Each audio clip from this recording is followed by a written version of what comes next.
Welcome to जायकास kitchen.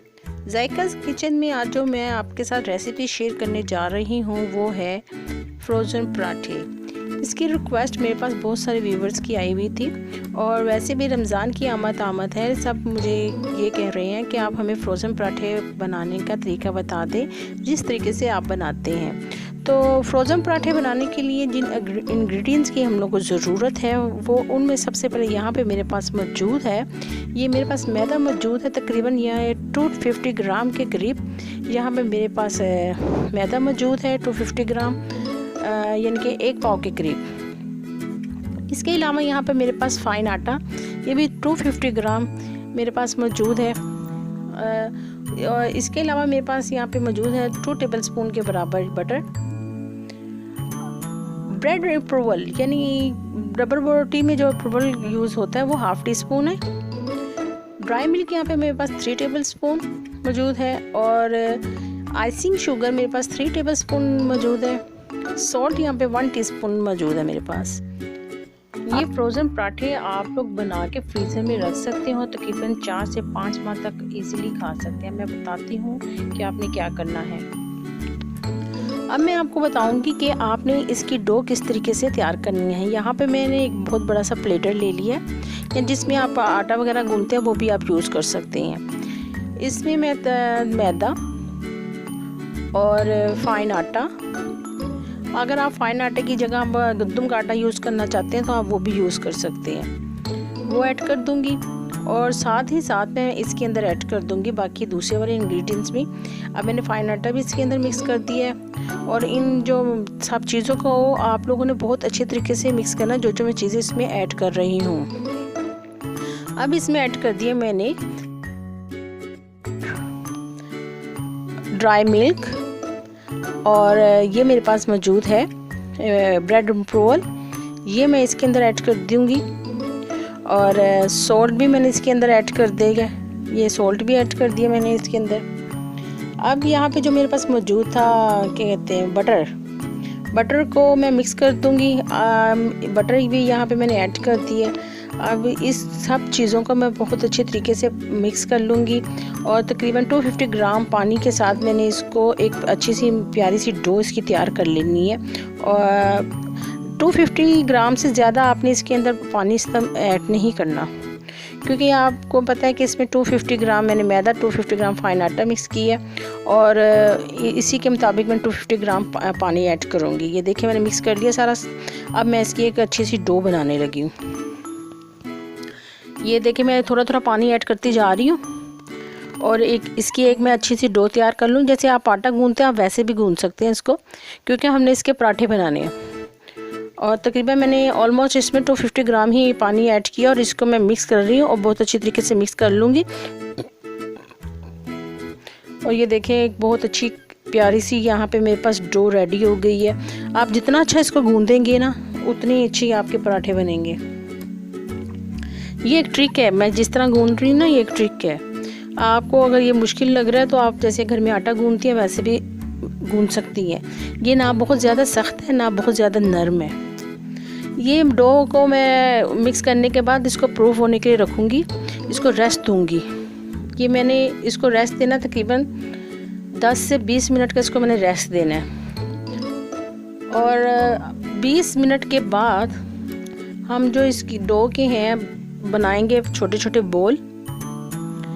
अब यहाँ पे मैं आपको बताती हूँ कि आपने इस डो को निकाल लेना है, अपनी शेल्फ को ऊपर अच्छे तरीके से साफ़ कर लेना और शेल्फ पे रख के इसको फिर थोड़ा सा मज़ीद हम लोग इसको मिक्स करेंगे और इसके मैं बना लूँगी तकरीबन बोल। छोटे छोटे बोल का जो वेट है वो 80 ग्राम या 100 ग्राम का होना चाहिए। इतनी डो में मेरे पास तकरीबन 8 बोल निकले हैं और ये पूरी के साइज़ के होते हैं पराठे और जस्ट लाइक पूरी की तरह ही होते हैं, बड़े मज़े के क्रिस्पी से। अब मैं आपको बताती हूँ, आपने इसको ऑयल लगा लिया। अब मैंने इसके साथ खुश्क मैदा या आटा इस्तेमाल नहीं किया, ऑयल घी लगाया। आपने ऑयल यूज़ नहीं करना, घी। अब ये लंबा सा मैंने इसको बेल लिया है। अब मैंने इसके ऊपर घी लगा दिया। घी लगाने के बाद आप मुझे देख रहे हैं कैमरे की आंख से, मैंने इसको उठा के इसको डबल फोल्ड कर लिया मैंने और इसको मैं पकड़ के फोल्ड करने के बाद अपने हाथों की 3 उंगलियों पे लपेट लूँगी। लपेटने के बाद एक अच्छा सा इसका पेड़ा सा तैयार कर लूँगी बलों वाला, जैसे बल बन जाते हैं, जैसे जिसको अब लच्छेदार पराठा जैसे बनता है उस तरीके से। ये देखिए, ये मैंने बना के रख दिया। एक मैंने 2 पहले बना के रखे थे, मज़ीद ये मैं सारी इस तरह बना लेती हूँ, फिर देन मैं आपको इसको बेल के दिखाऊंगी। ये देखिए, मैंने इसको बेलना शुरू किया। बेलते वक्त भी मैंने इसके ऊपर खुशक आटा वगैरह कुछ यूज़ नहीं किया। ये पूरी के साइज़ के बनते हैं और बड़े मज़े के बनते हैं, और आप इसको बनाकर फ्रिज में रख सकते हैं। तकरीबन ये 4-5 माह तक ख़राब नहीं होंगे। बाज़ार से आप लोग परचेज़ करते हैं इतने महंगे महंगे, और फिर ये भी है कि आपकी बजट से भी बाहर हो जाती है ये बात। तो ये मेरी वाली रेसिपी को आप ज़रूर ट्राई कीजिएगा जायकास किचन में। इसके अलावा मैं और भी दूसरी मज़ेदार किस्म की रेसिपी आपसे शेयर करूँगी। अब ये देखिए, मैंने इसको इधर से भी बेल लिया और साइड से भी इक्वल कर लिया। कोई ऐसा मसला नहीं, जब आप फ्रोज़न पराठे ख़रीदते हैं तो उसमें भी होते हैं, क्योंकि आप बाज़ार के जो ख़रीदते हैं वो उन लोगों की मशीन से प्रेस होके निकले होते हैं, इसलिए वो एक्यूरेट राउंड होते हैं। अब मैं इसको इस तरह कवर करके और ये प्लास्टिक के कवर पे नीचे बिछा के ऑयल और इसके ऊपर पराठा रख दूँगी। ये सारे पराठे मैं इसी तरह इकट्ठे करके और इसको फ्रीज़र पे मैं रख दूँगी मैं, ताकि ये अच्छी तरीके से सेट हो जाए। और ये आगे पीछे ना, ये मेरे पास बहुत बाकी वाले भी हैं, इनको भी मैं बना के बेल के और रख दूँगी। जो औरतें बहुत बिज़ी होती हैं, उनके पास टाइम नहीं होता, वो बना के रख दें और जब दिल चाहा तो उसको सेकें और फ्राई करें और खा लें। ये देखिए ज़रा, ये 4 से 5 घंटे तक रखने के बाद पराठे बिल्कुल सेट हो चुके हैं। देखिए, अब मैं इसको निकालूंगी और सेक के दिखाऊंगी आपको घी लगा के। आपके पास अगर नॉन स्टिक पैन है उसमें आप फ्री पैन में कर लीजिएगा, नहीं है तो आप तवे पे भी कर सकते हैं। यहाँ पे मैंने हल्का तवा गरम किया है और ये पराठा निकाला है और इसके ऊपर रख दिया है। घी हल्का सा मैंने ग्रीस किया था ताकि वो चिपके ना। अब मैं इसकी साइडों पे से देसी घी लगा रही हूँ, आपकी मर्ज़ी है, आप डालडा घी खाते हैं या मक्खन खाते हैं। ये देखिए कितना खूबसूरत सा सेका गया है, इसका कलर देखिए कितना खूबसूरत लग रहा है और खाने में भी ये उतना ही मज़ेदार है। इसको मैं चाय के साथ खाऊंगी, आप इसको सालन के साथ भी खा सकते हैं, अंडे के साथ भी खा सकते हैं, दही के भी साथ खा सकते हैं, जिसके साथ मर्ज़ी खाएं।